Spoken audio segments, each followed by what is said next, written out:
daddies, metal daddies, metal daddies, metal daddies. Metal daddies.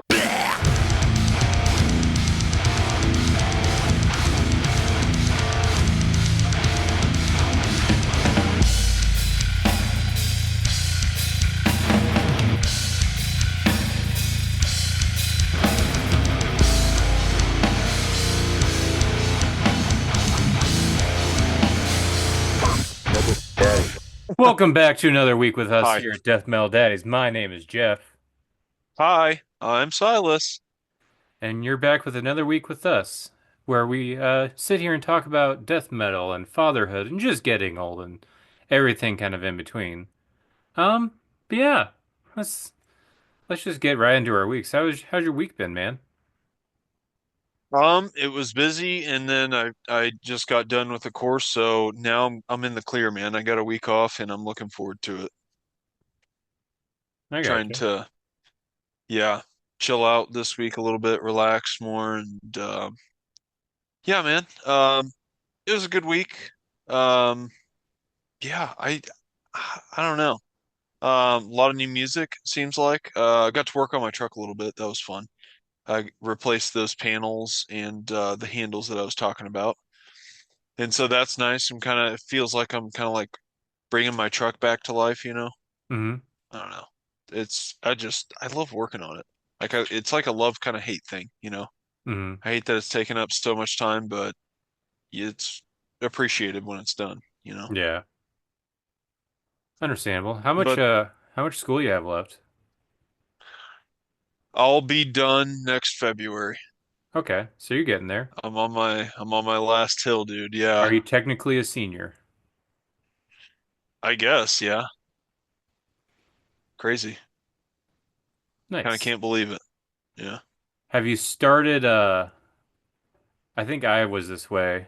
Have you stopped caring as much and you just want to be done? Yes. That is 100% my attitude right now. hmm Just like, fuck it. I hope this is good enough. Submit. But no, dude, this last week or this last course specifically has been tough. It's statistics. I know I've talked about it on here before, but even Lex couldn't really so much pressure on myself to try to understand this. Like, it was just a lot, man. Really just intense. And I mean, down to the wire. Like, there was one day I was literally on my laptop from like 10 in the morning to 10 at night. It's just constant. It's like, oh, I just hated it, dude. Just being in front of a screen that fucking long. hmm Like, jeez, just drains you, man. But yeah, so I'm excited for that to be over. And I really don't know where I'm going to go with it yet, or what I'm going to do. I mean, I know obviously it's going to be involving the subject of that, but I'm just going to kind of see what comes to me and take my time with it. I don't know that I'm going to be open to relocate for something, and a lot of positions that usually for this field require that. So I don't know. I don't know if I'm open to that. We're just kind of like getting grounded where we're at right now. So Yeah. I don't know. We'll see. We'll see. But I ain't gonna worry about it. As long Yeah. as the student loan repayments aren't killing me, which I kind of dread already. I've heard that those are hell, but whatever. Yeah. You could always join the army. There's a student loan repayment program. Well, jobs have like tuition reimbursement and stuff like that. All of So them. like if I, huh? All the jobs have that. Are you talking about civilian side? Well, no, I'm just talking about like I was thinking of like the Department of Conservation. Oh, If okay. I go to work for them, they have like a tuition reimbursement like for whatever Oh, interest you went into. So I that got you. got you basically in that door. So I don't know the specifics of it, like what exactly it is. It might not be like the full thing, but um, yeah, I know that it's some sort of repayment deal or something. So that would be cool. But I also just want to feel what it's like to not have the pressure on me again, dude, because it's been so long. I feel Hmm. like I've become so far removed from so many things that I used to really enjoy doing, getting out more and stuff like that. And, on top of that, I also took on this parenthood thing like simultaneously. Like, not only did we have Lux, our first kid, but I was just like, oh, I'm gonna go to school. Great thinking, man. So yeah, um, it was kind of impulsive, but you know, down the road, it's just like, yeah, I'm happy to say I've done it, Hmm. and I think that that's what matters most. It's an interest of mine, so I found it interesting to learn about. I mean, some of the stuff, obviously, I didn't really care for at all, but some of the stuff was cool. So Yeah. I don't know. We'll see what happens. Not Yeah, gonna I'm worry. sure once it's all done, about a year afterwards, you'll probably look back and wonder how you were able to juggle all of it at the same time because you'll still feel busy no matter what. Yeah, dude. Yeah, I can definitely see myself saying in 30 years, like, when I was 30, I went to school and raised both of you youngins. That's what I did. I don't know, some stupid shit like that. But no, anyways, yeah, man, it's no, I'm glad to have a week off for sure. Hell yeah. But how was your week? It was good, very chaotic.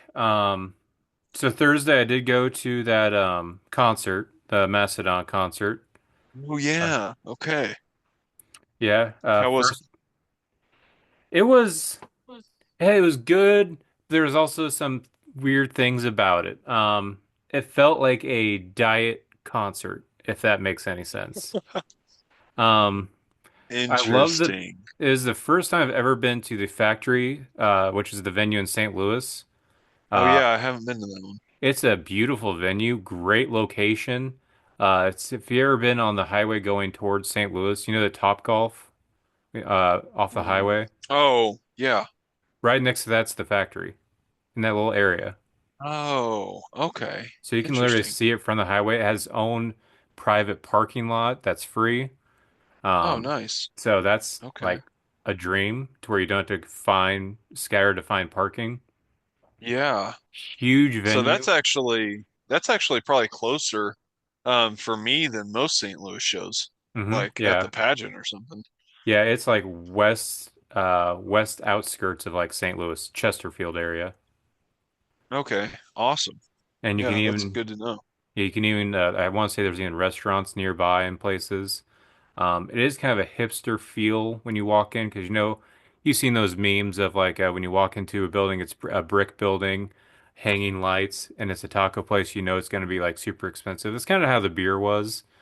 Oh, 'Cause I got a okay. Busch Light tall boy and it was $17. Oh my gosh. Yeah, Wow, dude. it makes me miss the Blue Note. Going there just getting like a $4 or $5 beer. Like it's a regular size can, but it's not. I'm not paying $17 for a tall boy, a Busch Light.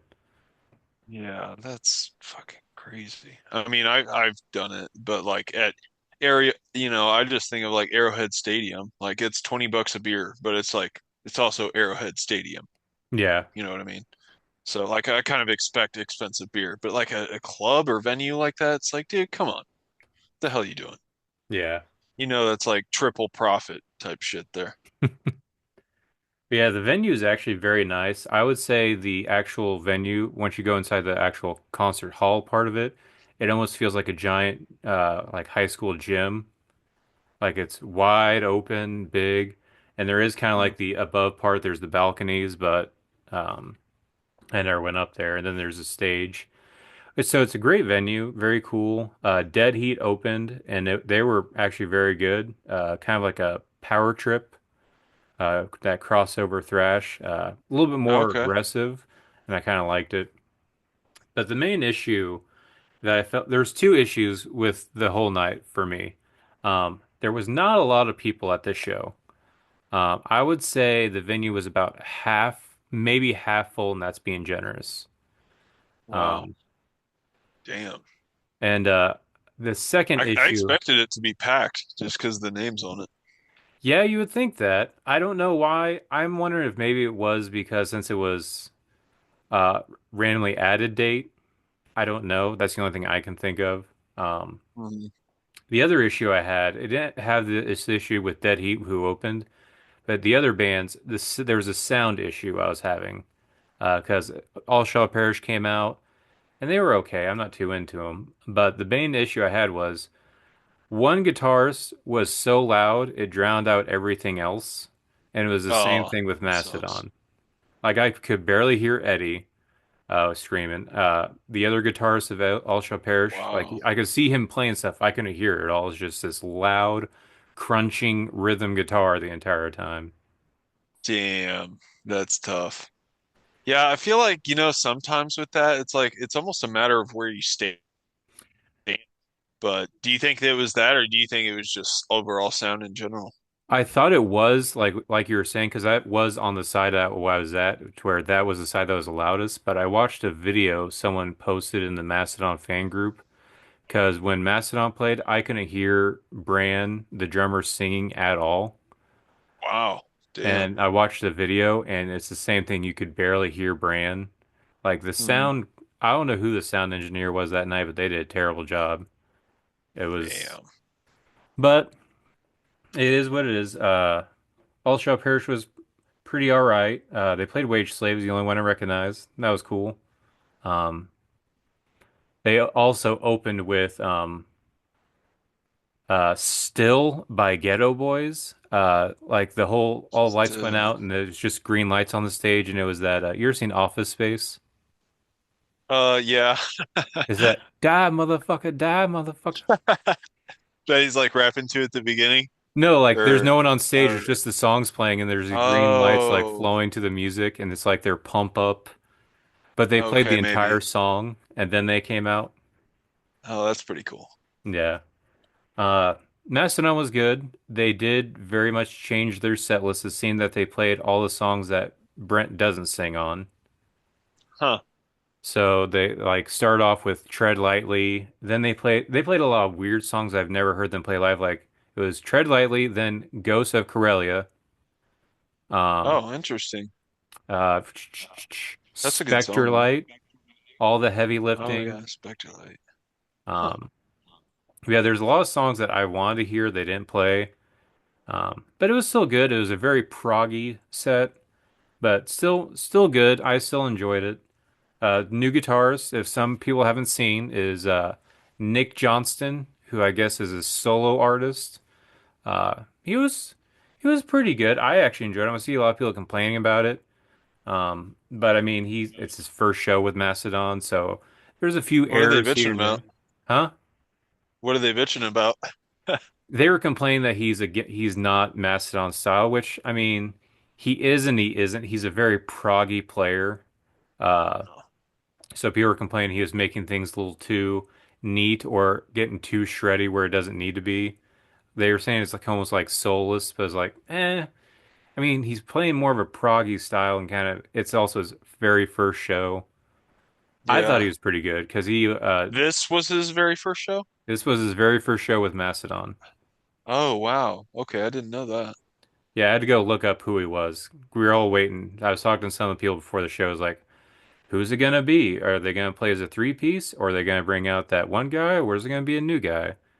Then Huh. this Okay. scrawny guy with some tattoos comes. I was like, I have no idea who this guy is. Hopefully, someone does. Huh. Interesting. Yeah, Well, that's cool. it was Yeah, cool. I'll have to catch a show there sometime, man. I mean, hopefully it's not their house sound engineer or something. Yeah, I don't know what it was that I night. don't I don't really know how that works, but I would expect for a band like the size of Mastodon that they probably have like a traveling sound dude. You would think so because they had some. I was watching their guitar techs, and their guitar techs were on it. They were working on their guitars, like restringing them the entire time, even when All Shall Perish was Burn was playing or All Shall Perish was playing.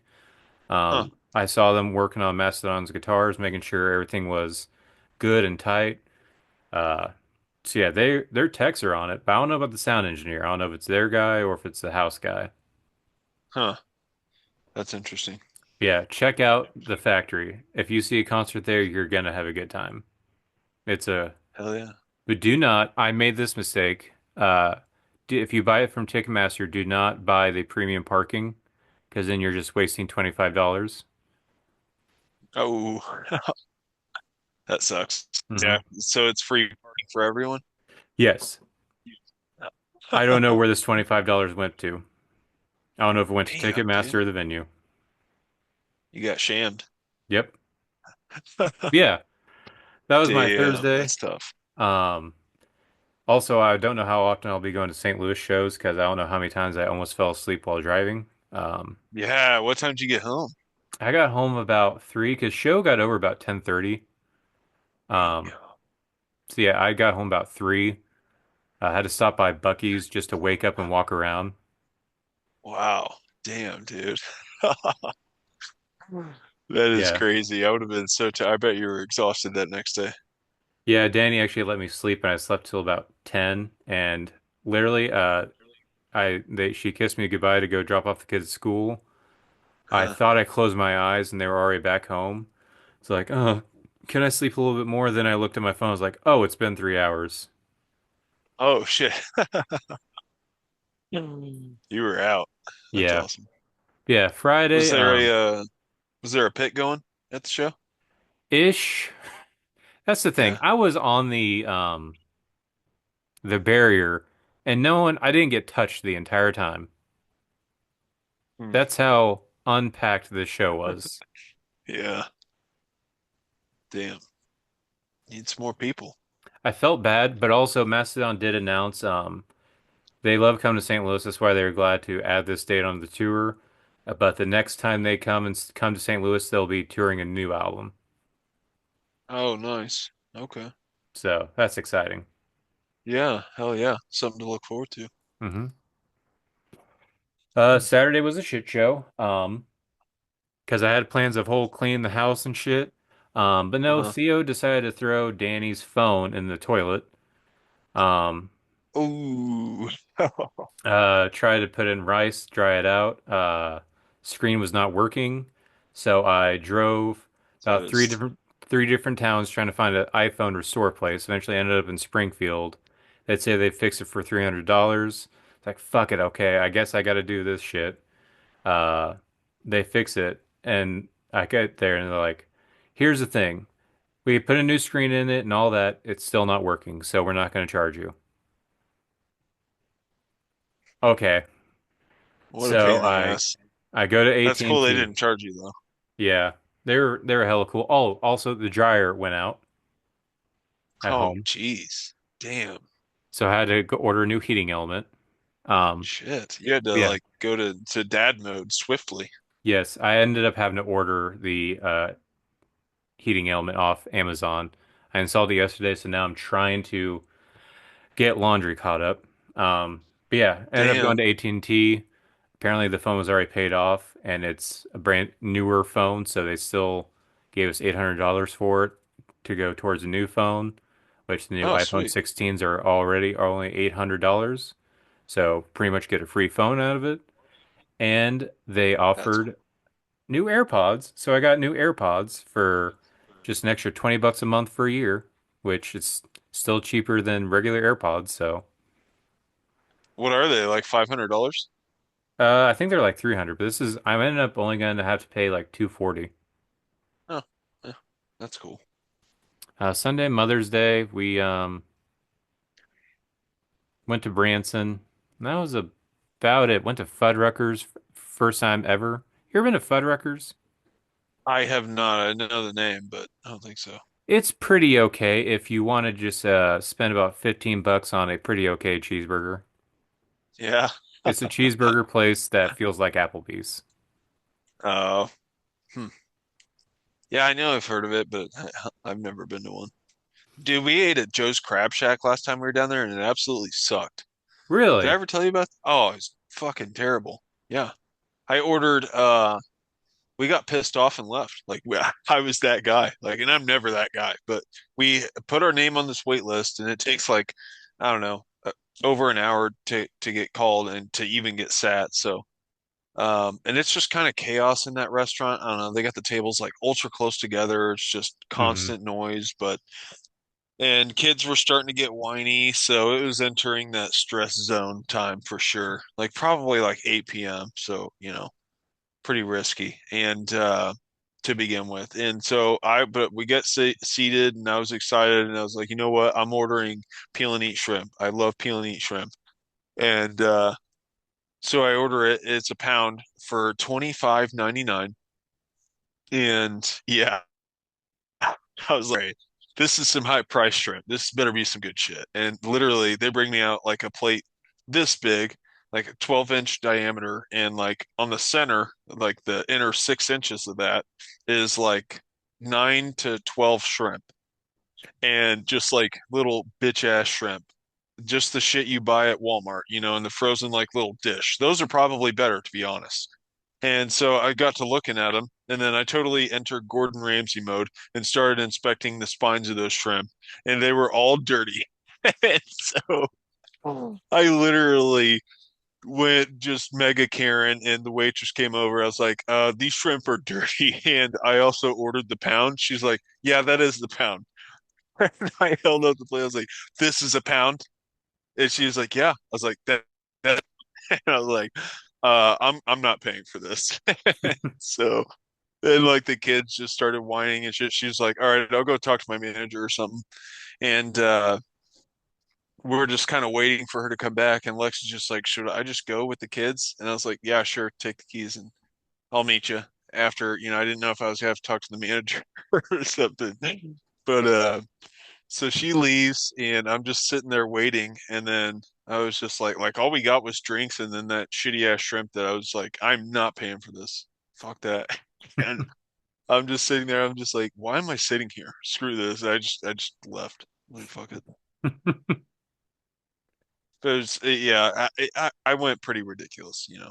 It comes out of me every now and then. But it was just in that bad time of day. Kids were getting anxious. I was like, I need to get the fuck out of here. So, Yeah, and I get that because I feel like I have that feeling at all times when it comes to Branson. I don't usually like going to Branson because it feels like it's everywhere you go, it's that busy, anxious feeling.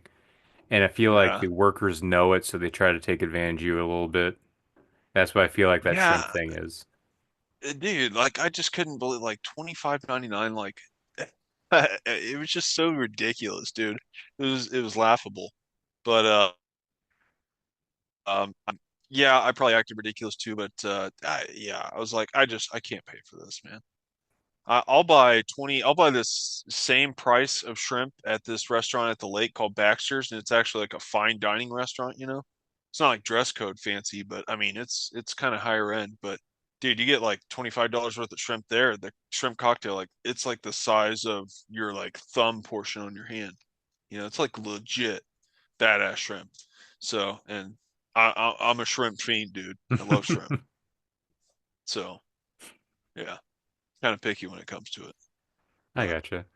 That is a shame though. I do love Joe's Crab Shack, but I feel like Branson in general, especially the yeah, landing, those restaurants, if the longer they've been there, I feel like the more downhill they go. Kind of like Jeff City restaurants on the well, boulevard. the thing starts out, yeah, it's like it's the franchise effect. Like a Hmm. small restaurant starts out really good and badass, gets super popular. Everyone in the community starts going to it. It gets too packed to serve all those people. Then they're like, oh, well, we need like three more. Let's pop up three more. And then they do that. And then those get enough business. And then the top guys just like, I need franchise, nationwide. And then by the time they do that, they can't use the good ingredients they've been using. And so they sell out to the cheap shit that's all frozen. And then they just heat up in microwaves and make us pay $15 for it. You know what I mean? Yeah. That's kind of how it is with there's this restaurant down here called Flat Creek. It's a lot of Cajun style food. It started over in Cape Fear, but it's starting to branch out because it has gotten so popular. I want to say it even got bought out by Billy Gales. But Oh, the I like main Billy Gales. Billy Gales is good, but I feel like that's starting to become a little bit of a franchise because it seems to be buying all these popular restaurants. Like I want to say they Uh, bought another restaurant over in Branson. But yeah, we usually only go to the Cape Fear one because that's like the original one, and I still feel like that's kind of not the same as it was when we first found it. Uh, but still good. I'm worried that could potentially franchise out more because it is pretty Yeah, popular. it's definitely popular and like always cram packed every time we go, but they turn tables so fast, man. Like they'll tell you it's an hour wait just to sit down, and we'll be like, all right, yeah. And then in 20 minutes, our name's getting called, so it's like they don't have their timing down at all. But I mean, in my opinion, it's worth the wait because they're one of the few breakfast restaurants that like knows how to cook some badass hash browns. Yeah. I love like crispy hash browns, dude, and like a bunch of them. Like it's literally like a fat portion. Like it's half of the plate, dude, and it's huge plates there, huge servings. So as long as they don't like sell out and start doing the IHOP type shit, like I hate IHOP anymore. I feel like Hmm. it's pretty shitty. Yeah. But yeah, dude, Billy Gale's it's still pretty solid. And we actually tried their breakfast like alcohol drinks last time, dude, and they're really good. Hmm.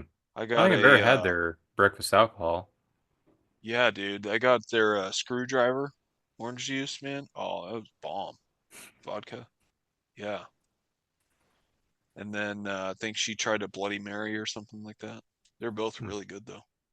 I haven't eaten at Billy Gale's in a long time since Annie was the Yeah. little one. Yeah. Yeah. You Shout out to ready? Billy Gales. Hell yeah. You ready to get into some new music? Yeah, dude, let's do it. Hell yeah. What are you guys listening to?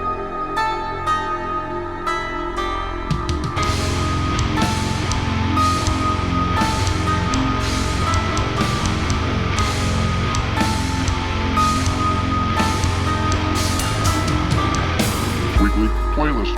Weekly playlist. Weekly playlist. Weekly. So, do new music. So, this week we only have two new singles. Um, First up we got Witch Hunter by Sodom. Um, this is a little bit more because I remember we reviewed the another new Sodom song a couple weeks ago, and that one felt very Slayer-ish. Didn't really feel like Sodom. This feels more like Sodom.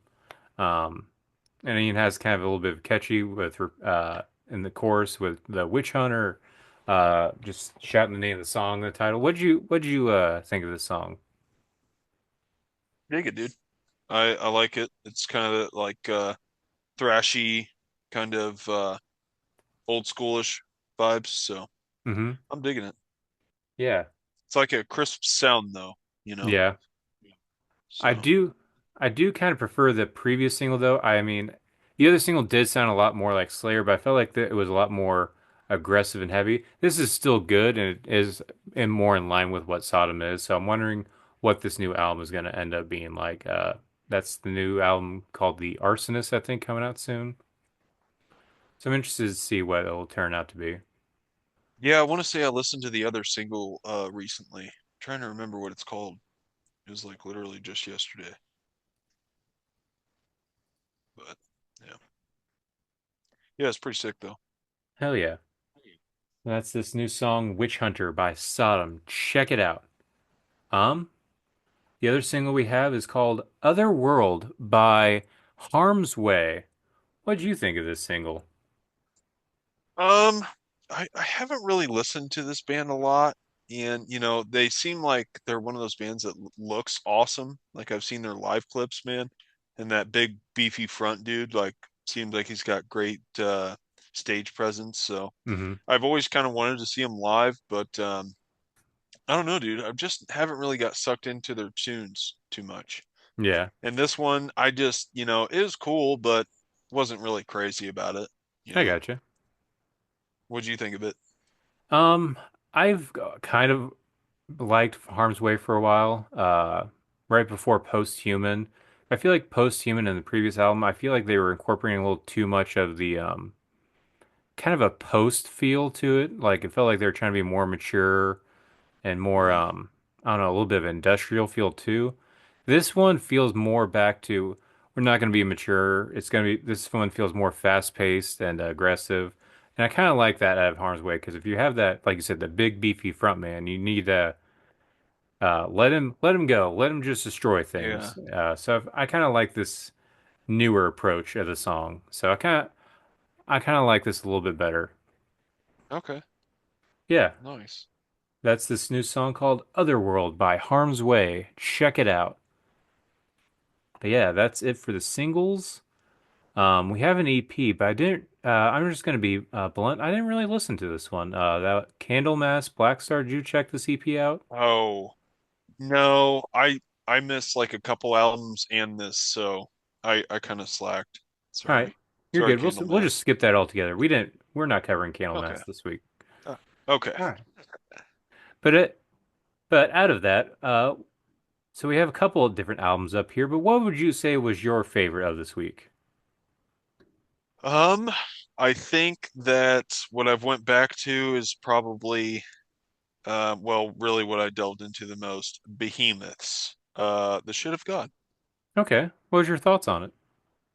I think I dig it, dude. It's definitely a grower. It's taken me a couple times to really um like and kind of inspect and stuff, but dude, the riffage, man, like there's just some awesome riffage going on, and like some really cool. I mean, really, every musically, it's pretty sick parts. Like in the Shadow Elite, like the just he gets real chunky with it. I want to say it's in that one. Or it might be the Shit of God, I don't know, but it's like a Yeah, I think that's the Shadowy Elite because I remember I was like, listening to damn, that dude. today near the end. Yeah, and it's so good. Like that shit takes me back to Evangelion, kind of demigodish, dude. Hmm. I love that. But um, I can't help but miss like the tight and kind of technical vocal style to go with that, you know. Hmm. It's definitely kind of doing his different thing nowadays, but whatever. Um, musically, dude, I think it's pretty badass. I also like the elements that they threw in this album. They kind of have like the woman high pitch, like kind of weird singing in the background. It's kind of like spooky vibes. That's kind of cool. I thought the album ends like so strong, dude. It's got a badass ending track, and I want to say it's got some of that weird singy, screamy stuff too in the background. It's cool, man. I thought it was pretty interesting. What do you think of it? I'm kind of on the fence with this album right now, because the first day I listened to it all the way through and I was not into it. I was getting very much a vibe of like it felt like an attempt to change, but it still felt a lot similar to the previous albums. But today I revisited it and yeah, some of those riffs are kind of peeking through a lot more and shining. Like you said, the ending riff on the Shadow Elite with that. That Yeah. was pretty cool. I want to say it's also in Luciferian, similar kind of thing. So I do think it's going to be something I have to revisit. It's kind of because it is growing more as re-listens happen. Mhm. But for right now, I'm just on the fence with this one. Fair enough. All right. So for me, the album of the week I have, or actually, let's go back to Behemoth. Check Okay. out The Shit of God from Behemoth. Legendary Polish blackened death metal band. Check it out. For sure. For my pick this week, I'm going to actually pick this band. I've heard a lot about this band. This seems to be a divisive band that people who know about this band either love them or hate them. Um, and that is going to be this band, Ghost Bath, with their new I hate him. album, Rose Thorn Necklace. What's that? I'm just kidding. I just said I hate him. Yeah, this is a listening to this because I've tried checking them out before and I wasn't too into it at first because it felt a little too raw and kind of thin sound. Like I expect that from black metal. In fact, I kind of want it a little bit because I feel like that's how you kind of get a good sound, especially with like bands like Mayhem. But for their previous stuff, I felt like it was too much of a thin sound to where it just felt, I don't know, clingy. I don't know how to describe it. But this one, Hmm. I finally understand uh, the appeal of Ghost Bath. Things are working really well. So I would say for anyone who doesn't know this band, I would explain this band as a imagine a band who's wanting to be raw black metal, but they can't help but have their other influences shine through. Like, and those influences are like Death Heaven, Harakiri for the Sky, almost like emotional black metal with a little bit of like indie vibes every now and then, but it's not some I would not call this like black gaze or anything like that. This is Hmm. still this is more still uh black metal with some experimental stuff going on. And I very much enjoy it. Yeah, uh this is an awesome album. Rose Thorn Necklace. There's gonna be haters. You're still laughing about black gaze, aren't you? Yeah. Yeah, I was just thinking about your microphone and how large it is. Yeah. Well, yeah, it's got girth, but it's not long. And I Yeah, mean, it this is black. it is. But yeah, uh, I want to say now I gotta play the song because there's something I was wanting to talk about with this song, but now I can't remember what it was. Oh, I remember They now. got some cool elements. I really like the title Thinly Sliced Heart Muscle. That's the one I was actually wanting to talk about. I was because I was listening to this today. Um, like this is a pretty good band, but Thinly Sliced Heart Muscle. It's a cool name, but listening to it, it's an instrumental. But listening to it, all I can think of listening to it is at some point the singer's gonna come in and say, "Well, I just heard the news today. It seems my Seems life my life is gonna is gonna change." change. You can't listen to this song and tell me it sounds exactly like that. But Thinly sliced with arms wide muscle. open. But yeah, put all that Uh, to the side. This is an awesome album. Great songs like Dandelion Tea, Vodka Butterfly, Rose Thorn Necklace. Well, I Tried Drowning. This is a pretty good album, especially if you want to try something new, some raw black metal with some weird experimentation, and not in like electronics or anything like that. More of like an indie guitar parts from time to time. I would say raw, emotional, but not suicidal black metal. So yeah, nice. check it out. Rose So Thorn listen to Necklace. this if you want to live. Yes, you just want to be sad boy. Sad boy black Yeah, metal. yeah. Definitely get some like explosions in the sky in there too, Hmm. Yeah. Yeah, which I think that's pretty badass, band. yeah. Check out Ghost Bath's Rose Thorn Necklace. Check it out now. Unless you're a hater, because I've seen haters of this band as well. But check it out regardless. Yeah, Um, so before we continue to some more albums this week, I do want to there's gonna be a couple of warnings throughout this episode. I'm just gonna bring that up. Uh disclaimer. so for this next album we're gonna talk about, warning. Um, if you're a fan of Sleep Token, because this is a band that has a very divisive reaction from everyone. You either hate this band or you love this band. Um, and it seems that there's a lot of people who are gung ho about this band and to where there can do no wrong. So if you're one of those, you might want to skip a couple minutes. Forewarning. If you're still with us at this point,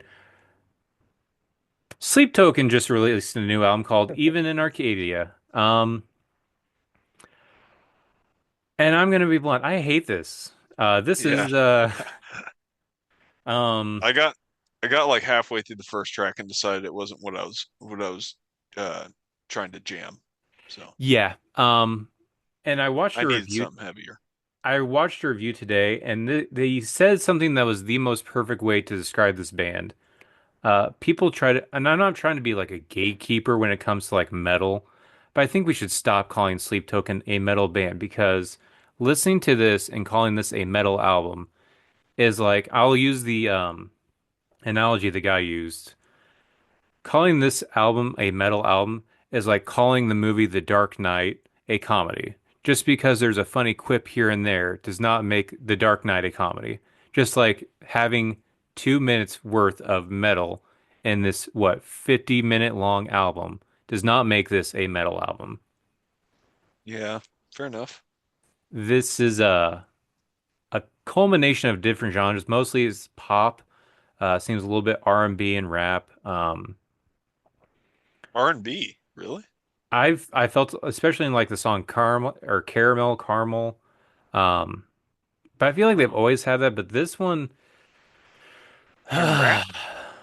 I can't with this album. I forced myself to listen to it all the way through. I will say Caramel, this one was actually kind of stuck a little bit like Caramel, but you know what? I still wouldn't say this is anything that's going to change my mind. I will say Infinite Baths had some cool part. That's the last track on this album, but everything else was so boring to me, and I don't understand the appeal to this band.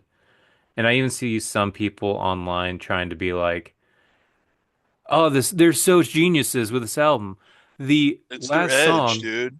if you loop it, the infinite bass feeds perfectly into the first track. Oh my God, because they're the first band to fucking do that." Yeah, that's only been done like 100 million times. Yeah, I hate this I album. think I gotta say, one of my favorite albums to ever do that I think is highly underrated. The Red Shore. I don't know if I've ever listened to them. That's that Oh, deathcore, dude. old school deathcore. Yeah, I want to say it's called The Avarice of Man. Let me see. Dude, badass album, front to back. If you haven't listened to it, opens up with the Seed of Annihilation. Yeah, 2010 album. It's a sick wreck. Hell yeah. Sorry to interrupt. I Yeah, just felt like we needed something positive in there. I know we don't give rankings to albums. I will probably give, if we were to give a ranking out of 10, I would probably give this a 3. There's still some cool parts. Like I said, there's some cool parts in Infinite Baths. Yeah, I'm not feeling this. How much of this did you listen to and what'd you think of it? Like 15 seconds.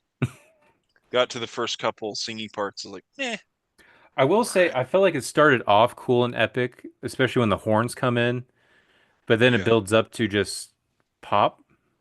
Yeah. It didn't have a good, it's kind of like In the Air Tonight. It builds up to a not a fulfilling enough thing for what you were building up for. Yeah.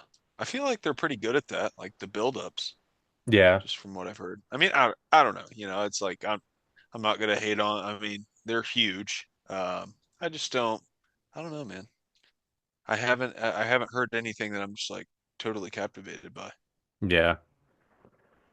Yeah, I know they have a lot of fans, and you know what? I would say if this was outside the metal realm and they weren't so big, I can be okay with this possibly, but it's the fact that this is kind of like forced into everything metal is where it kind of has a problem. Um, I don't know. Just the annoying part They for got the me. mystique going. Have they revealed themselves? So for I was watching something, I guess that's what the song I think it's Caramel's about, and it's more about him complaining that there are such rabid fans like actually stalking them and figuring out who they are and stuff like that. That's hilarious. Yeah. Yeah, that's his new album, Even in Arcadia by Sleep Token. If you like him, that's cool. Keep enjoying it. I'm glad you have a new album to check out. It's a Goldie. Yeah. Um, Up next we have Pactum Diaboli by Exilium Noctis. I saw this on the Avent Void Facebook group, so I added it. Do you listen to this? And if so, what did Nice. you think of it? I did not. I'm sorry. I gotcha. This one wasn't too bad. It didn't stick with me too, but I kind of dig their sound a little bit.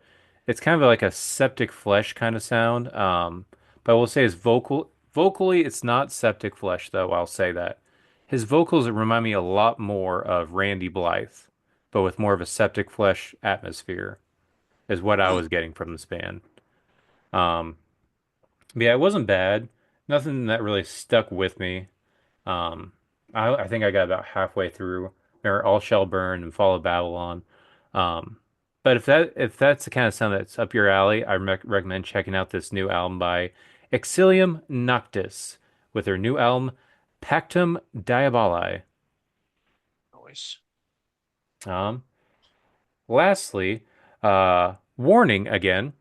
Um, so the name of this band is called Vulvectomy.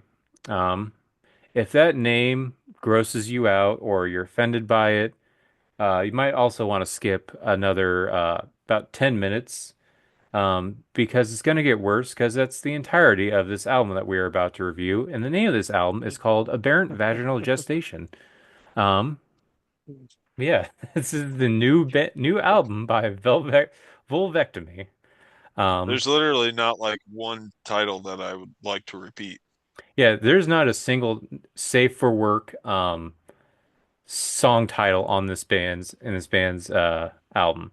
Um, Pretty Anal much asphyxiation, maybe, but not if you really. say it really fast so no one catches the end in the beginning. Yeah, yeah. Um, Literally every title has something to do with a gross thing with genitalia of some kind. Um, but yeah, I'll just get into this. I actually kind of enjoy, Okay, the finishing title is probably my favorite. Rectal electroejaculation. which kind of makes me think of that Devourment song, Anal Electrocution. I don't. Yeah, I don't know. I I don't have the Slam songs memory banked. So I'll say this one's kind of in the vein of Behemoth, not sound wise, but obviously. But this is one of the ones that where it became a grower for me. Now it wasn't an immediate pull for me. The Fair second time enough. through, it's like, okay, this is more enjoyable. This is so they are a slam band. Um, if you could tell by the titles of their songs and even the cover artwork is very kind of a body horror thing. And I feel like that also incorporates with the sound. It's their slam band, but what they seems to have done, they do purposely is that they're don't nothing really fully sticks out. Everything is kind of production wise kind of blended together, which at first I wasn't a big fan of, but I kind of enjoy it more because it feels like everything's one amorphous sound thing. So when the slams come in, there's not like a big drop or anything. It's just, all right, Mm. here's a slam, I guess. But it's See, that's still, kind of how I like. That's kind of how I hear Devourment. I feel like they're kind of different because not just one thing stands out to me with that band. I mhm. feel like they all kind of have they blend really well. Yeah. Whereas it's odd because most slam bands in like the slam genre, really it's the vocals that stick out, I think, the Hmm. most prominently. Yeah. But And yeah, sorry to interrupt.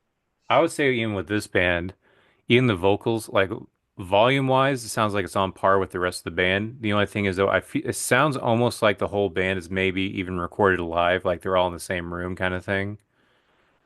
But I do think it adds kind of like to the rawness of this album. It is more enjoyable than I originally thought. I still don't see the full extent of why it was receiving so many praise, but I do think it is pretty good. And to even just add a little cherry on top, I'm probably gonna go through the song titles of every single song just to keep grossing people out. You got starts off with maggots infested clit, uh, just a banger. You got conceived in vaginal sores, anal asphyxiation, scrotal abscess drainage. Um, Pretty One much even, everything huh? that every title is almost kind of on the front on the album cover. Yeah, So and that's the it's thing. Like, it's so gross and body horror, but it fits. yeah, And that's kind of another thing it's why I think the album art is perfect for the sound because like almost kind of like the guts are mixed in with other body parts. So you don't know whose guts are whose. It's kind of the same, I think, production wise. And I it might sound like, oh, that's gross, but it's like, well, that's the point. That's what they're trying to go for. Um, track fives out there, dude. which one's that? Geriatric, geriatric. Geriatric ass.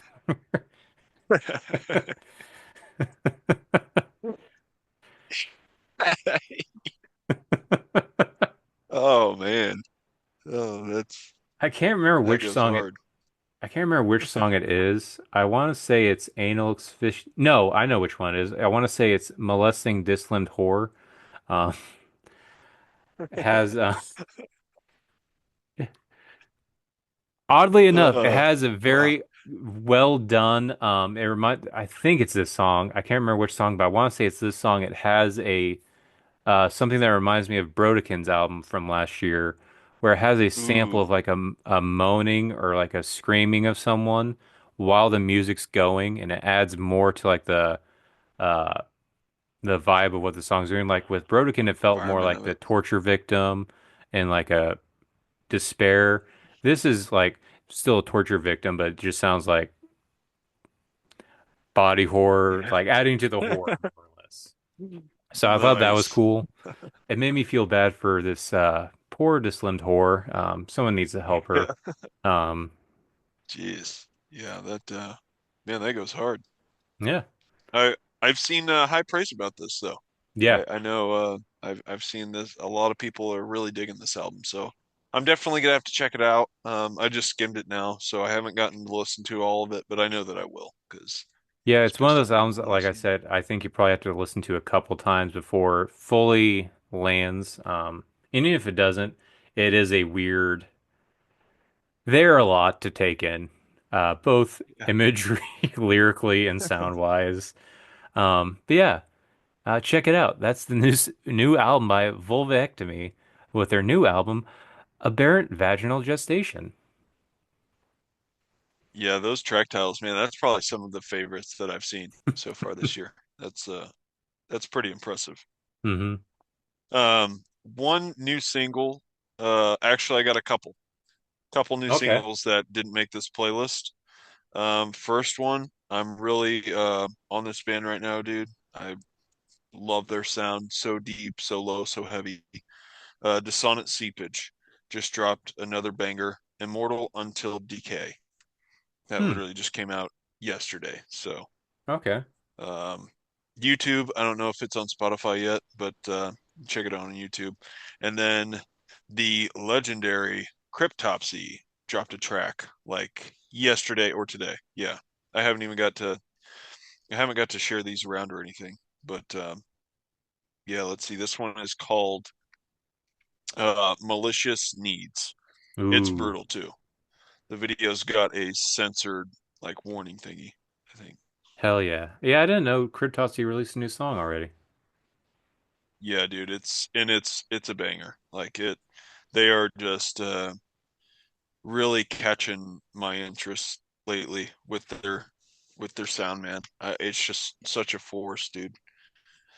They just Hell yeah. get badass, man. Just get more and more badass. But I just sent you that, so definitely check that out. All right.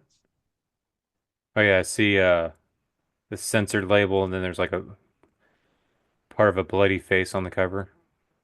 Yeah, that might be part of the video too. I don't know if I want to say I saw like a warning, like at the start of the video, like graphic images or something. I don't know.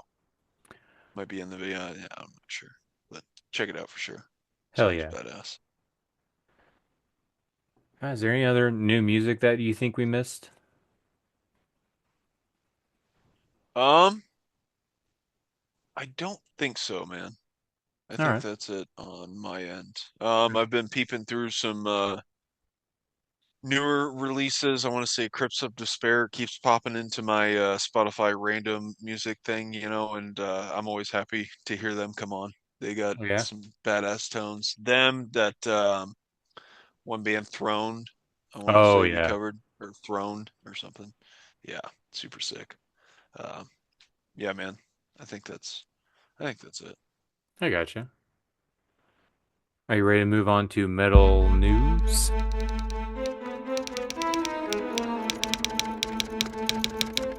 Metal news.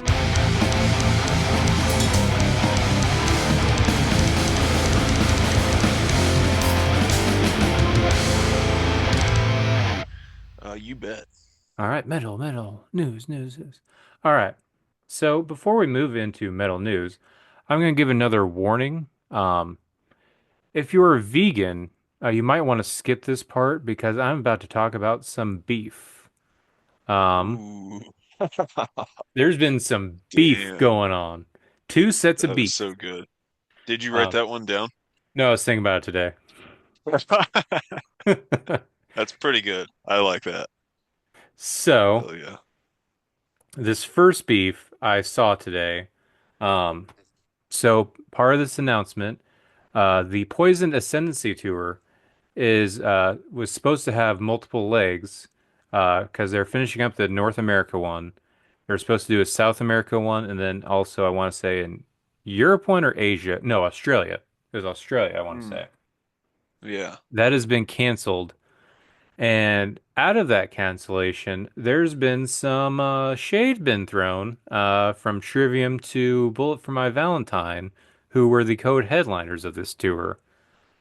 Supposedly, the bassist of Juicy. Trivium, Franco or Paola or whatever. Paulo, pa Yeah. Paulo Gregolato or something. Yeah, said something about the reason that the tour's not happening is because of Matt Tuck. Um, Yeah. and Apparently, like they have no respect for their crew and shit or something like mhm. that. Yeah, I guess Bullet for My Valentine was very disrespectful to Trivium and their crew. And I saw something about even the opener bands they weren't the most kind to, supposedly. But that's all I've really seen officially. I haven't heard anything Talking from. shit to the openers. Yeah. Openers are coming off stage and it's like that was it. Well, who was their opener? I want to say it's like Sleep Theory, I want to say. Because they said it was a Swedish band with sleep in their first part of their name. Oh, yeah, I think so. Something like that sounds kind of familiar. Because I want to say it's what? Sleep Theory, August Burns Red, and Trivium, then Bullet for My Valentine, I want to say. Oh, so did they like swap nights headlining? Yeah, I want to say they were like a rotating headliner. Okay, nice. Huh, that's funny. I kind of love to think of that dude just like whistling at Trivium's like texts and shit. They're just like, "Hey, give me my guitar." I don't know. Just stupid shit. I'm sure it's not like that dumb, but yeah, I don't know, man. Maybe it's who knows. Interesting though. Yeah, Crazy to cancel a whole tour over it. I'm sure that would have been a lot of money. yeah. Yeah, I don't know why.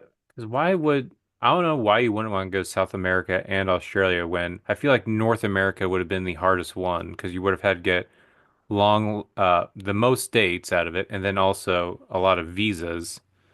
But I don't feel like you would have to have as strict of visas going to South America or Australia, and there would probably be obviously a lot less dates on those tours as well. And they're what? Sorry, you cut out. There would probably be a lot less dates on those tours as well. Because with North America, I feel like you almost have to hit almost every state and then also get into Canada and do some of their stuff.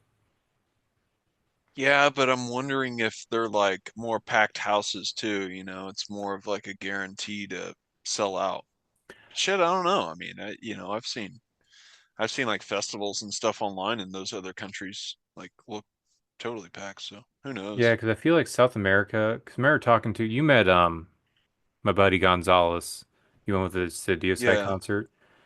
Seems Hmm. like since South America doesn't they have a lot of big metal fans too, and they don't really get that many concerts. So when they do get them, they get really big and crazy and stuff. So I don't know. I feel like they would have killed it if they went to South America because I don't know how often they go there.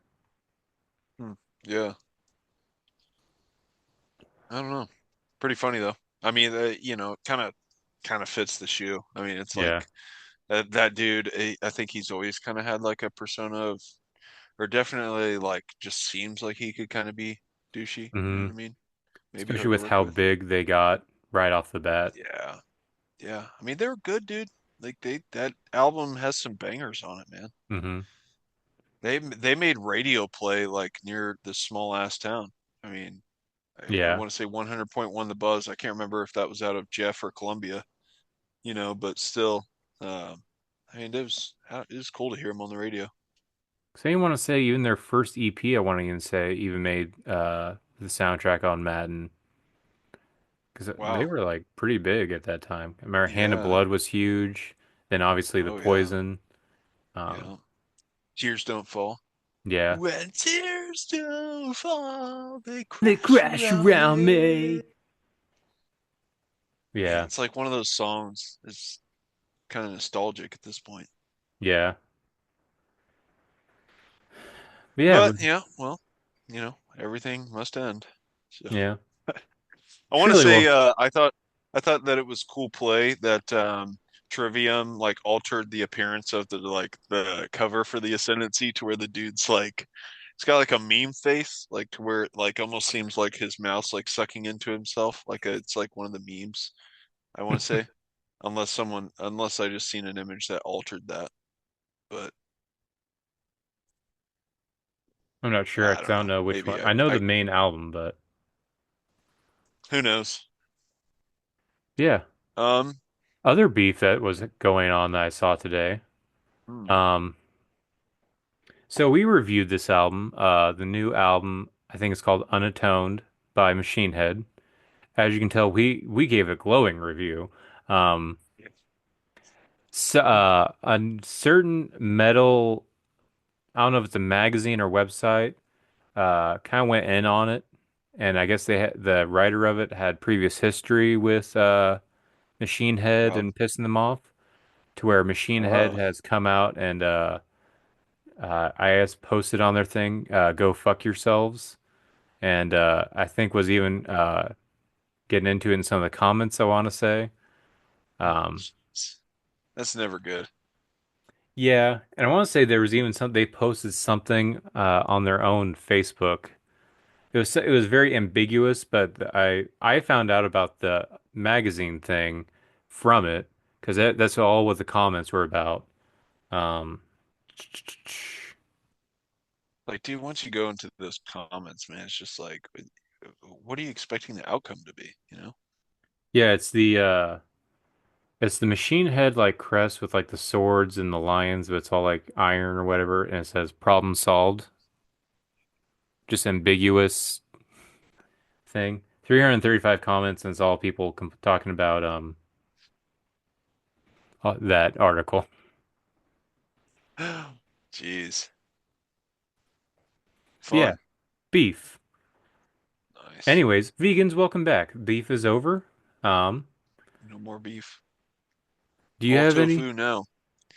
What's that? Um, I said all tofu now. Yeah, all soy. Huh? Um, Oceano, I saw added a part two, I did see that. I forgot about that. a part Yeah, two final live show tour. so because wasn't the original Is that tours? fair? I feel like Yeah, that's like a cheat code type thing. yeah. I think it. I feel like it is because I was thinking the exact same thing. Because it says on the poster, "Last shows ever, part two." Because wasn't your Yeah. first one? It's called that, and I want to say even I Declare War posted something a couple weeks ago, like defending Oceanos. Like, despite what they've their recent actions, you can't deny the all the memories that this band has given us and you guys, and we're so honored to be on their final tour and share the stage one last time with these guys. It has to be such a slap in the face to see immediate, like just a few weeks later, them post, "Hey, we're gonna do this again with a completely bunch of different bands." Yeah. Well, it's probably like, oh shit, Oceana's actually making money. I mean, maybe they're selling them out, you know? Maybe it's like, shit, yeah, let's keep this thing going. He's What if they realizing it actually now. He's don't like, call it damn, I should have quits? been, yeah, I should have been touring the whole time. It's like, yeah, I don't know. Is this Well, another one of those? I feel like this is another one of his things to where he's just trying to get people to pay more attention. Like, what if he doesn't actually call the band quits? What if after part I two he mean, just comes out and says, "Back by popular demand, Oceano"? yeah, I mean, shit, they could do anything pretty much, I'd think. I don't know if there's really rules to it, but yeah, I couldn't help but find that hilarious. Final live shows ever, part two. Yeah, cool. And who's And on it's it? still like it's like just a five-string date. So I want to say Kansas City's on there too. yeah, yeah, he's hitting the Midwest again. I mean, I guess they're a Midwest band. So. So technically we could go see him for the last time twice. Yeah, I mean, shit, they keep coming back, so I guess we might as well at this point. Let's maybe hold off until part three when they come to Springfield Yeah, right. or I know Columbia. who's going to be on the lineup on part three. It's got to Yeah. be a really good one then. I don't know. Let's wait till part four. I bet that'll be the best lineup. Um, this lineup, it looks like it's Inferius, Larcinia Row, Filth, Ooh, and Rose Funeral. pretty badass. Mm-hmm. Pretty sick lineup, to be honest. Yeah. Rose Funeral, dude. Those dudes been sleeping for years. Like, where have those guys even been? Yeah. Yeah, I think it would still be cool. Yeah, You think they'll play the that same lineup, set? that lineup would definitely interest me the most. I don't know. Yeah, I don't know. Surely they'd mix it up, especially if they're coming back so much. Yeah. That'd be cool. Maybe if it's on a weekend. I want to say because it's I in think it August. said warehouse on Broadway, so that might even be a pretty sick venue too. I don't even know where that's at. I don't think I've been there. Yeah, I have no idea where that's at. Yeah, August 29th. pretty far away. Yeah, I feel like there's a bunch of bots on that post too, because I feel like there's a lot of really dumb questions. Someone Hmm. asked, "Where's the show in Kansas City?" And someone just commented like the exact thing that's on the poster, and then another person commented, "Is this in August or May?" Yeah, definitely some bot action in there, probably. August 29th is a Friday. Yeah, that's looking pretty good. It's looking pretty good. Mm-hmm. Might be able to pull that one off. Yeah. Oceano might pull me back in. Oh, I finally get back into them right on their last shows ever. Hopefully, As long as they whip out classics, man. I'd be really happy if they whip out the classics, but if I see a lot of that new shit, I'm just like, oh, no thank you. yeah, I would think though if it's the last shows ever, surely it would be one of those kind of like Cannibal Corpse situations where they try to play at least something from every album. Right, yeah, sure. He's definitely got to be representing the discography, I'd think. Hmm. Yeah. Do you have any other metal news? Because that's all I got. Um, yeah, no, I think that's it for me, man. I gotcha. All right. Um, so fatherhood topic. I don't know how much this can evolve into an actual topic, but something happened. A predicament happened today, and I'm trying to get someone else's opinion. Um, Okay. so Jensen, we got him a Switch for his birthday, uh, back in January. Um, got a Nintendo Switch. He plays it off and on, whatever. I moved the charging station to downstairs just because I felt our TV area was cluttered up here, and I reorganized the downstairs one. And with that, he's been playing it a lot more. Um, and it was getting annoying because he's one of those kids, he's 4. Anytime he has an issue, he asks for help. When it comes to a video game, anytime he's like, he couldn't do something, he immediately, Dad, help me, help me, help me, help me, help me. Yeah, And I can't do it. I can't yeah. do it. And so I eventually just told him, like, if you can't do it, then don't play it. Like, either figure it Yeah. out. There's no point in me playing the game for you. And so eventually he has stopped asking me and just kind of plays it and has actually figured out like problem solving on his own, blah blah. It's like, oh, Huh. that's cool. But and Danny was kind of complaining to me. He's like, he's a little on it too much. It's like, yeah, we Mm. might need to stop that. This morning though, she brought up, apparently he woke up early on his own, didn't wake anyone up, didn't tell anyone, got himself ready, which he's never done, gets himself ready for school, 100% ready, and then quietly goes into the living room, grabs a Switch, and plays until it's time to go.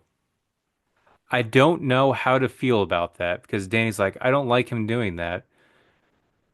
But at the same time, this is the first time he's ever, it's almost an incentive for him to do the right thing So I'm Yeah. torn. What's your opinions? Yeah. I mean, based on that situation, man, it sounds like, he's considering priorities Mm-hmm. and doing needs before wants, which I think that's excellent, to be honest, Um, yeah, I think that's great, dude. And one thing that I think is relatable to this that I've actually implemented in the past couple weeks with Lux, she's 4, and is chores. And it's kind of like I totally forgot about them, but I just like thought about it one day. I was like, because she's getting older and stuff and can really conversate well and just do tasks already. And so, I got to thinking she's doing gymnastics. She likes to stop and get food or something on the way home from that. So, or like a treat or something. So I was like, okay, to secure that for you, what we'll do is we're gonna give, have these kind of tasks or duties that need to be done around the house, responsibilities, essentially. And it's like picking up a room, bringing in the dog's water and food bowl from the yard at the end of the day or something. It's other stuff like that. But and so we have these things, and whenever she volunteers to help or so often, she's got to do that throughout the week. And she gets a check mark. It's literally like a box. She gets check marks filled in those boxes. And if all those are full by her gymnastics day, then she gets to pick a treat or whatever she wants, on her way home. Mm-hmm. And so, however, whenever bad behavior gets, brought up in that week, she loses her check marks. Any freak out she has, backlashing, back talking, and just, erratic emotional behavior. I mean, it's what kids do, but it's just something that we've tried to implement to help her learn, hey, you can't, because the problem that we're having, the biggest challenge with her right now is her back talking. Like she's just getting real back talkish, no, or doesn't listen. And, but I mean, she'll say some really mean stuff already for a 4-year-old. So, trying to nip that shit in the butt and Mm-hmm. trying to teach her consequences for her actions for that. You know what I mean? And it's just a form of discipline. And we've already had some meltdowns. We've lost check marks. We've gained check marks, so she's learning with it. And it's kind of teaching her that aspect of taking on responsibilities, and there's been times where it's been awesome and she'll bring up wanting to do it because she knows she's building towards something, which is just, it's great, dude. It's honestly, it's helped a lot. It's not perfect, but I think she's getting the hang of it. It's still kind of fresh, so I've only been doing that like a couple weeks now, but dude, it's been a big help in parenting here recently is doing that. So, but I think, your situation, man, you could implement something like that. But I mean, you definitely already have a plus on your side by him getting himself ready too. Mm-hmm. That's awesome. Yeah. And for him, it's one of those weird things because I don't know if it's one of those things he knows he's supposed to, or if he's doing it solely just so he doesn't get his video game time interrupted because he knows someone's gonna get on to uh him about it. Yeah, could be some of that too, I'm sure. You Yeah. know. But that is cool though. But, could make something like that just like a set structure. And but I think the biggest part of chores and a program thing like that, not program, I don't want to make it sound like we're in a warehouse here and this house is a job by any means. But I think it's just important, man. It teaches, it's a really good method to teach responsibility. And I guess what I was getting at is I think the most important part of it, though, is reinforcing that the discipline side of it, Yeah. losing the check marks because they have to learn, and that's the challenge with her. It's just like, hey, you cannot say these things. You cannot do that. That is not okay. And this is what happens whenever you do that because that's not okay. So it's just, it's a battle, man. But It's like an old saying that I've heard. It's like I'm not raising you to be your friend, I'm raising you to be your parent. And Hmm. that's I kind of align with that. I do want them to be my friend. I want them to feel comfortable telling me anything, and everything in life. But I think it's definitely important that they learn structure and responsibility, you Yeah. know. Yeah, we've tried implementing kind of systems like that, but for us, is I feel like I don't know, just me and Danny's personalities. It's almost a chore for us as well of like having Yeah. this strict thing, and we sometimes kind of like the spontaneity of being like, because we did have a thing like you have to get this done before you do any of this other stuff. But with that, we Mhm. kind of ran into issues like as soon as I get home, I was like, hey, let's go do this. But Annie hasn't completed her stuff, and she's very like if we get her in a thing and then have her stop, she's gonna freak out. It's like no, what? She gets anxiety, so it's one of those things. Ca- I don't know. It's finding the balance of that as well. I feel like. Yeah. Yeah, there's always the balance, man. I mean, you don't want to go too harsh, you Hmm. know. You also don't want to go too soft. I mean, it's like that's just yeah, it's like a constant battle, man, really. I Yeah. think raising a kid is, especially the more you do it, the more you learn as it goes too. But Yeah. Things are finally getting better on the cleaning their room part, but that's which that's been the biggest fight for the longest time. But yeah.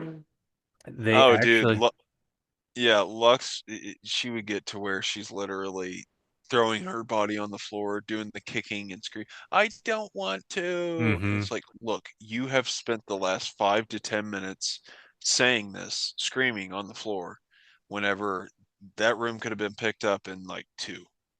That's hmm how much time you've wasted just complaining about it? And yeah, so it's like, but it's just like she has this fear that it's so hard. It's like, come on, this is ridiculous. yeah. We've the one way we've been able to do it. So first we cleaned everything downstairs just to have people come over because that's the thing we kind of held over Annie's head was to get her room clean and keep it clean was, hey, you notice we don't have anyone over at our house besides us, and you want friends to have come over. Well, we don't have anyone over because his house is a mess and your room's a mess. The only way you can have friends over is if you clean your room and keep it clean. Yeah. And then we had so Danny like took some girl's photos and I guess she's like just some kind of like house cleaning or something like that. So she offered in payment to help us clean our house from time to time. And she's starting in the kids' room. And since she's cleaned their room, cleaned both the rooms, it's kind of remained clean pretty much for this most part. And it's been almost a week. So it's actually this is Nice. the longest it's been clean. Like today, I went to Jensen's room to kind of pick up laundry. I think I picked up a total of maybe 5 shirts, which Oh, wow. for Jensen's standards, that's like already perfectly clean. So Yeah. I don't know those little milestones, like just kind of free flowing. Like, all right, you can't have this, but you complete this at your own pace, and then you can get this kind of thing. It seems to be Right. working for now. Um, but we'll see in the long run on our end. I will say though, I've noticed it more and more because I've been trying to with more having more kids, more than one. It sometimes is hard sometimes to Not split the worth it. love and attention. Yeah. You feel sometimes like you're neglecting one over the other. Yeah. I mean, Stella's she's two in a real cute phase.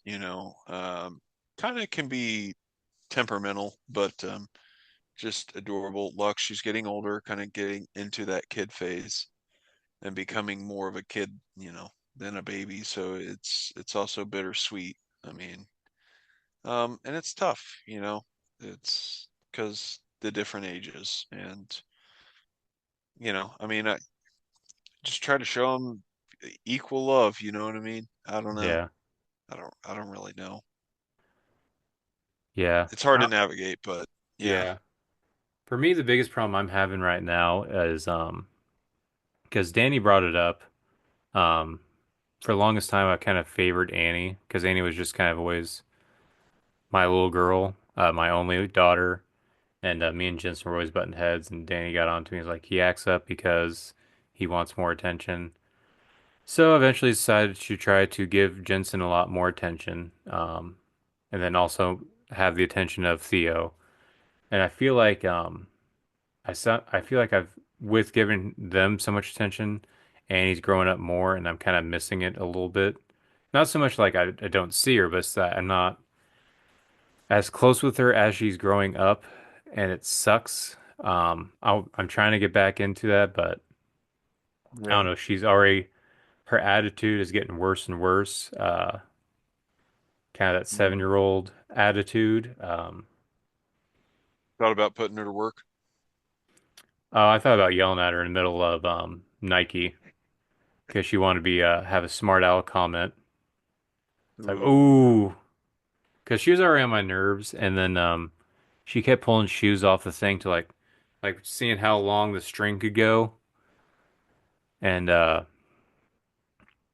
said, I asked, "What are you doing, Annie?" She's like, "I'm just looking," and put it They're all back, 17 inches. and she put him back. She goes, "Were you trying to get on to me right then?" And that just uh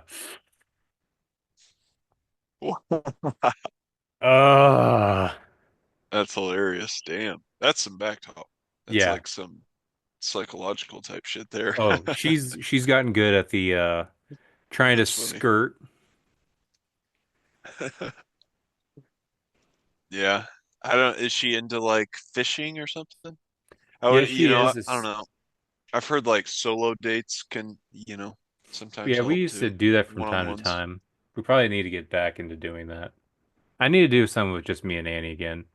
Because even I felt bad, but it's what I had to do it. Because I told the kids like, yeah, I'm going to go see Mastodon, and he's like, can I come with? And I at first like, yeah, I wouldn't mind her going, but at the same time, I was like, I can't take any kids. And then I thought about, it, I was like, no, Annie can't go. And in all honesty, I would have to probably take Jensen because you've seen Mastodon. Jensen's never been to a concert. So it's even more added on to the whole I have to Right. show Then you just Jensen. go watch me and Jensen bro out. You're like, all right, Annie, you're driving home. Yeah, that's tough. Yeah, man, I don't know. Yeah, I would try like solo date or something like that. Just, is there stuff I want to do with them? Like, I really want to get them fishing. That's like the one thing I keep talking about, but not ha putting action towards. Um, but like I want to kayak and stuff, but I need to get a boat before I can even do that. So it's kind of a fun issue also. Yeah, I did really enjoy that back when I lived in Jesse because I felt like that was a lot easier. Just go to Binder Lake, me and her on the dock, some chairs, and Yeah, I felt like that was the best because I don't even think she cared too much about fishing, just kind of hanging out with Dad, and that was kind of nice. yeah, yeah, for sure, man. Yeah, I think it's beneficial to do that. You know, I always just kind of look forward to spending, you know, anymore. My battle is, I was telling you before we started, I got these neighbor kids that moved in, and so like most of the attention is with these new kids, man. And some days I just want to come home and just see them and see them excited to see me. And they're kind of every day I'd pull in the driveway, Dad, and they run towards the truck and stuff, and it's awesome. And anymore, I come home, I pull in, and they're on the swing with the neighbor kids, and I'm just like, "Hey, how's it going? Hi, Dad." And then they're just playing. I'm just like, okay, whatever. I guess they're being Hmm. kids. So, but yeah, so that's kind of been tough for me recently. But yeah, Yeah, I do. I am worried about the age because I don't know what age is going to happen when your kids aren't going to want to be lovey with you anymore. yeah, I know. I'm worried about that a little bit of how close that's coming up. Yeah, no doubt. Yeah, I already kind of get denied smoochies every now and then. They'll just like lean their forehead in. It's like, all right, smoochie. Nope. Okay. I guess it's one of the joys of them growing up, but it's also sad. Yeah, no doubt. Yeah, I don't really have much else to add to that. That was good fatherhood talk. A little sad, Yeah, but yeah, we've been on the metals for quite a minute, so yeah, we're due for a daddy subject. yeah. Um. Oh, Ah, I thought of something. It was something I mhm. tagged you in back Wednesday. Potential fear I could see happening. Um, not trying to get political, but there's a little bit of politics infused in it. And that was the post from Enthroned about how Oh yeah, I they did were see that. they were planning on doing a U.S. tour, but I guess the visa process with America is so hard right now that they're just, I guess, not going to do it. Um, and I'm worried that that could potentially ripple to even bigger stuff because I feel like I'm gonna keep this as apolitical as possible, but either way, I feel like the immigration thing with our country's already has been, if you want to do it legally, it's always been a little hard, especially Hmm. because we do have kind of those higher securities, especially since 9/11, things have kind of got ramped up and it's going to get more and more, and Right. especially currently with the whole fear of illegal immigration, um, visas I can see being a nightmare. So I feel like we're going to see a lot less and less international bands coming through, and that's one of the things I was a little surprised that both from Valentine's okay with doing a North America tour, but South America and Australia's off the table. I find that a little weird. But do you have any fears that with how Enthroned posted it, I felt like it was a good vision from outside looking in of what's going on. Uh, do you do you think there could be any potential issues with that? Yeah, absolutely, man. I mean, I think there's a lot of bands over there that can't really afford that. Because I mean, basically what I read is that it's basically you got to pay like $15,000 up front to even like come over Hmm. or something. Yeah. And it could take forever for the visas to go through, and you have to do it all Yeah. within a year. And I don't know that those tours are really guaranteed that money, man. I Hmm. mean, they're booking the bills and hoping that people show up, but I'm sure they got to get some duds. And it's just like, is it even going to be worth it with that now? And even then, that's just for the visas itself. That's not really considering all the logistical costs of like getting over here, paying Yeah. merch, Board, gas. room and board. Yeah. It's like, I mean, I don't know, dude. I'm sure yeah, I don't know. It's tough, man. And then it's just like, okay, so like immigration was a giant deal, but now there's basically just a paywall on it. So if you have this much money, you can come over. It's like, I did see what they is that? there's now the new gold card. Instead of a green card, you can pay like what, $500,000 and get automatic. No, it's like 1 million. Is it 1 million? You gotta have a business or something, and then yeah, it's 1 million, maybe millions. I can't remember, but So it's pretty much it's if up you're there. rich, you can do it. But if you're Yeah, poor, if you're rich, you can come over, but not if you're a poor piece of shit. I also saw he put his face on the card.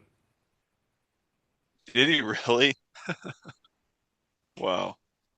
Yeah, pretty crazy. I don't really know how I feel about that one. It's just like, yeah, Yeah, it's weird. and that's another thing I'm a little worried because I'm wondering who Mastodon, because I think they're right now just testing who their new guitarist is going to be because they had Brent, who I feel like is kind of a fan favorite because he's kind of like a YouTuber, big fan of Mastodon. Got to have his dream come true playing with them at the Tool Festival, and I feel like he was be like a good spirit for it.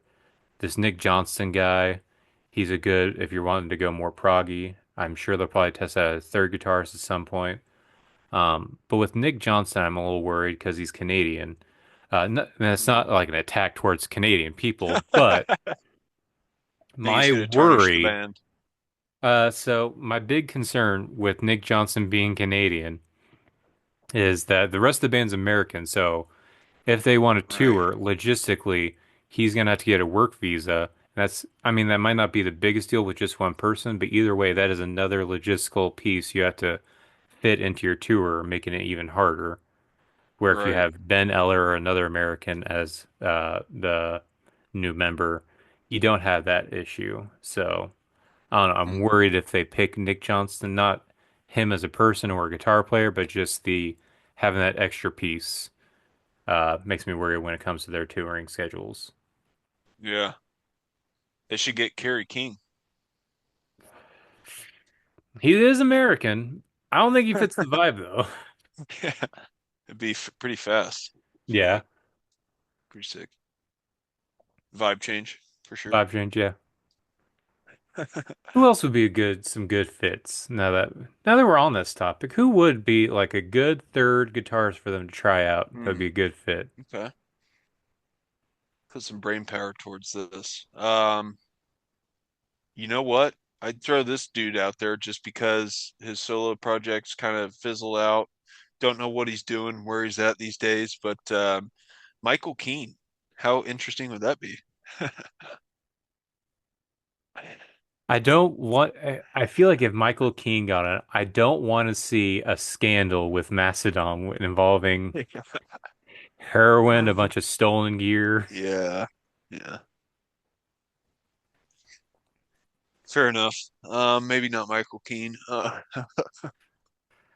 Well, let's see. You kind of need someone like almost bluesy. Well, are you trying to fill the shoes of Brett Hines, or are you That's the trying to thing. find a similar vibe, or you want a vibe change? That's the thing. Do you want someone who's fully like Brent, or do you want someone who's like a piece of Brent? So do you want the bluesy side, or do you want the proggy side? Do you want the Hmm. wild man side?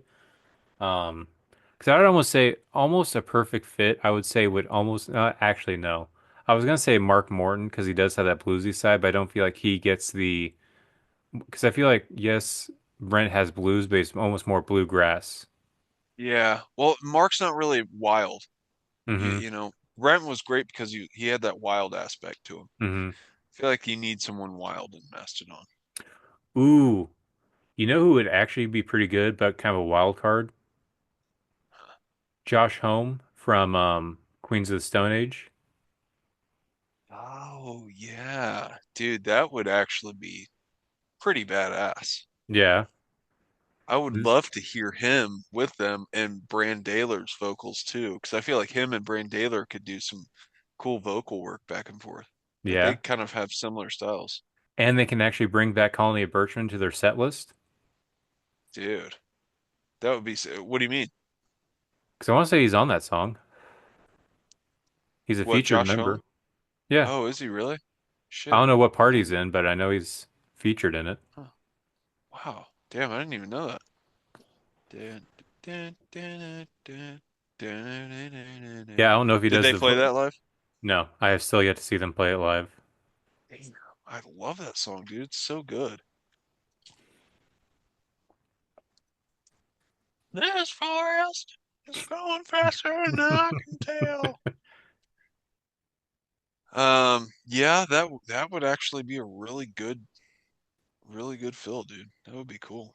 Um, Trying to think of some more. Hmm, there's got to be one out there. This dude's band just kind of split because of the lead singer. I don't know if we covered this. I mean, it's not really metal, but it made Metal Injection news, I think. Dave Navarro? I don't know. I don't know enough about Jane's Addiction. 'Cause I don't even think I've ever actually listened to him, so I don't really know how he plays. Did you see that stage freak out I by did see the a stage frontman freak out. Perry? That was pretty good. That Yeah. was like that's like pretty much pre-rehab behavior there. I want to say him and his girlfriend have both tried to say like defend him, but it's watching that there's I Yeah. don't see any way that was and none of I that was know. needed. Yeah, so uncalled for. He like totally got right in his face. It almost looked like it was a stunt. It almost looked like it was intentional, but I don't know. I don't know. I watched some videos and people were saying like I guess his vocals aren't as good anymore, but he's also trying to do weird experimentation. And I guess there's a part where Dave kind of be like, "Hey, it's time for the guitar solo" or something like that. At least that's what they're guessing he said, because he said something to him, and then he went over, and the singer just kept like giving Yeah. him this like "What the fuck did you say to me" kind of look, and then And then he's Dave like, goes into the "Fuck you." solo, and then he does that whole like yeah, and then like Ye- tries to fight him.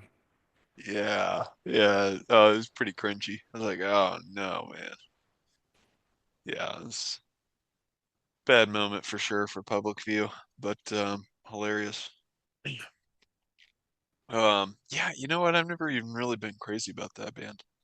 But Dave Navarro, he kind of brings the wild aspect. Always Yeah. has his shirt off. Kind of bring like a sexy aspect to it, I guess. I only really know him from Ink Master.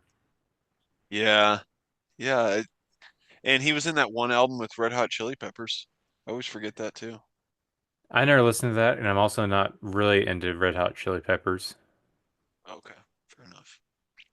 Um, yeah, I don't know. I don't know who the perfect fill would really be. But it did make me think of another topic that we missed from Metal News. What's that? Black Dahlia murders, um, members swapping for Oh these yeah, couple runs of shows. So yeah. basically, the vocalist, current he just posted a video basically explaining he can't make this series of next shows that they're doing. However, they wanted to still fulfill them as a band, and so they just decided to. Not only do they have someone new stepping in on guitar, I want to say it's a pretty notable guitarist. I can't remember what bands he said that he was in Yeah, now. I Um, remember, but I can't remember who it was or what band I they were can't, from. yeah, I don't remember that. But then he also said because he can't make the shows that the one and only Gunface, I forget his Mackenzie? first name. Yeah. What is it, Guy? Isn't his name Yeah, Guy? Guy Machine Gun Mackenzie or something, I think. Yeah. Oh, is it Machine Gun? Or I thought it was Gunface. I don't know. Maybe no, I can't remember. Or isn't it like Anyway, Kazansky or whatever? yeah, I don't Kozowski. Yeah, K and a bunch of letters. Guy, Guy Kozowski. Um, but yeah, dude, awesome vocalist.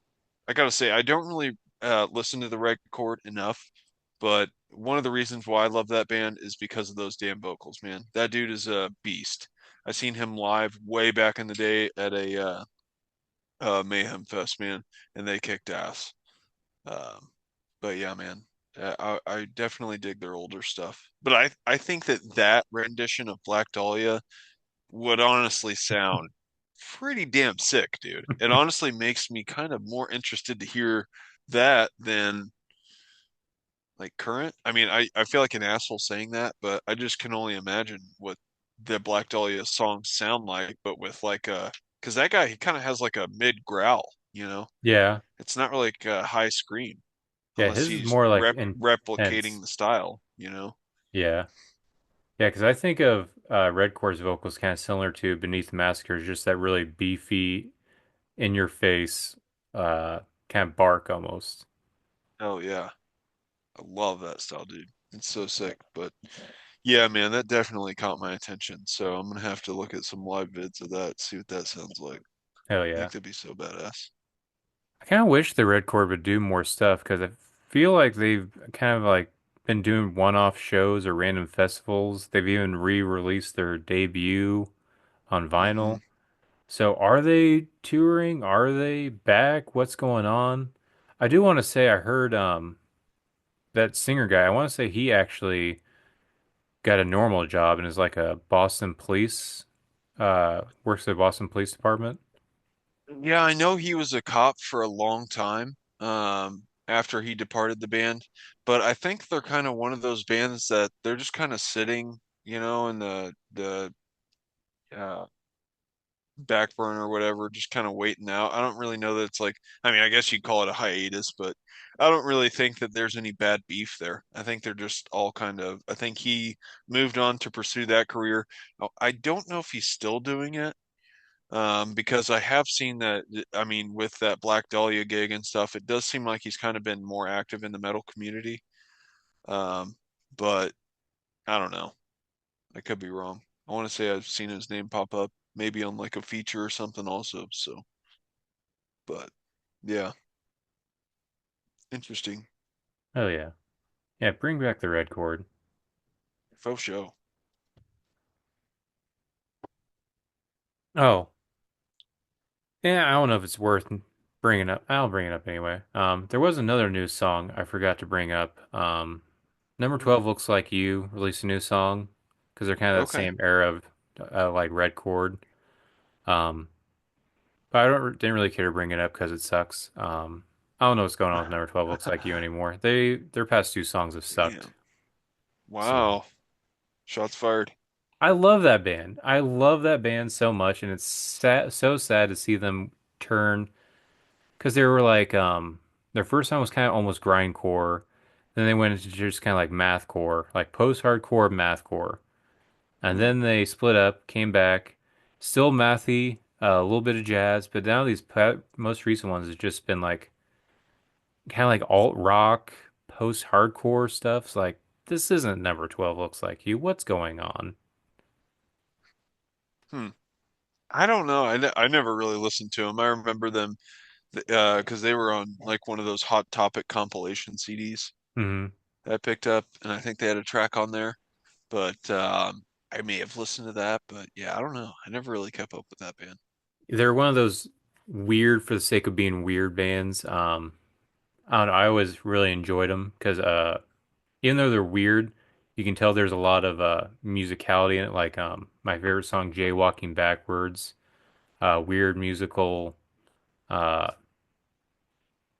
structure to the song, but I think it Hmm. fits so good and it's awesome. Um, I don't know. This new stuff is just bland and boring. Yeah. Damn, that's tough. Well, Yeah, it happens. yeah. I mean, that's all I got. Um, I think yeah, that's it for me, man. Again, I'm sorry I didn't get the Morbid Angel Discog. it's all right. I'll try to work on some of that this week. I got the first album down. All right. Um, It Pretty gets cool better. sounds, but yeah, yeah, I'm looking forward to the Yeah. uphill. Because there's a lot of albums that I guess I hadn't really fully given a chance that I've liked a lot more from this from their discography. Noise. And don't Oh be yeah, man. when it comes to the second album, don't be thrown off by the album cover because Okay. it looks like shit. Okay. Fair Because enough. it's supposed to be this famous painting that the singer loved and he wanted it on his album cover. However, when they put it on there, they oversaturated it so badly it looks like shit. Oh, just like an error, huh? Yeah. Yeah, it's supposed to be like the devil over like a river of souls that he's like sucking from. But Let's see. What album is it? blessed are the sick. Oh yeah. Okay, I see it now. Yeah, that's crazy, dude. Can't even tell what it is. There's some bodies in there. Huh, Yeah, right on. sick album. I think you'll also probably like Formulas Fatal to the Flesh. That's a sick one. So Okay. enjoy those albums. Hell yeah. All right. And if you're looking for Eric Rutan stuff, that'll be the Yeah. Domination album and the Fatal Formulas Made Flesh album. Or no. Okay. No, not Fatal. He's in Gateways. So he's skips an album and then comes back for Gateways to Annihilation. Oh, okay. Awesome. Yeah. Yeah, dude. Love me some Rutan. Oh yeah. And I don't know if Rutan was influenced by Morbid Angel or if he just fits so perfectly, but those two albums, well, and the album in between, kind of has a Rutan vibe riff wise. So Okay. yeah. Nice. Yeah, next week we will do the Morbid Angel discog. Do you have anything to add before we start plugging away? Um, yeah, I had a plug. I want to shout out my boy Sean Raymer, Blastmaster for Dejector. He got a sick video drop on Sick Drummer Ooh, Magazine. Yeah, so and he's doing a playthrough of our song And a Sonnet. So nice. Hell yeah, yeah. check check that out, man. So pretty sick. Hell yeah. Hell yeah. Go check out and it's on what again? Sick Drummer Magazine. Sick Drummer Um, Magazine. yep, you could look for the drop there. It's on like their Facebook and stuff, so I'm sure you can find the link to it. I'll probably share it around on my socials as well. So yeah. I got you. Yeah. Check it out. Support him. He's an awesome guy. I want to say he's the one who did the music for this podcast as well. Yep, him and Josh Caldwell, man. Hell yeah. The Support homies. them like they supported us. Awesome musicians. They're also in this band called Dejector. You might have heard of them. We reviewed them on here before. A little bit of times, Yeah, not that many, but yeah. Huge wieners. yeah, yeah. Um, yeah. Anything else you want to plug before we just start plugging our socials? Um, no, dude, I think that's it. All right. Well, if you enjoy this podcast, you can check us out on Facebook. You can check us out on Spotify, and you can like and subscribe. Leave a review if you'd like to. You can check us out on TikTok. You can even follow us on there. We try to post daily. I've been slacking a bit, but I will update that. You can also check us out on anywhere you get your podcast media. And you can even email us at deathmetalldaddies@gmail.com. Until then, we are Death Metal Daddies, and see you next week. Bye.